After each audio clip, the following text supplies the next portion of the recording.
कुठं एक्स्ट्राचं आहे ते. होय त्याला विचारू काय विकतो काय सांगूया आपल्याला गावाला म्हणून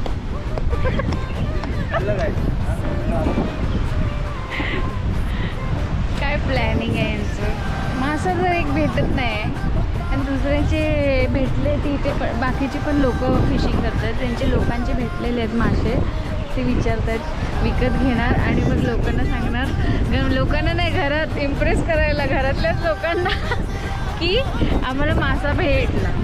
आमच्याकडे आमची इन्व्हेस्टमेंट खूप आहे. हा एक रॉड कुठे दुसरा ते हँड फिशिंग करतात. हो ते हँड फिशिंग करतात. पण ते प्रोफेशनल आहे. आता आमचा टेंट हलत नाही, मस्त त्याला बांधलाय. फर्स्ट टाइम आम्ही टेंट इथे बाहेर आणलाय, मस्त वाटतं.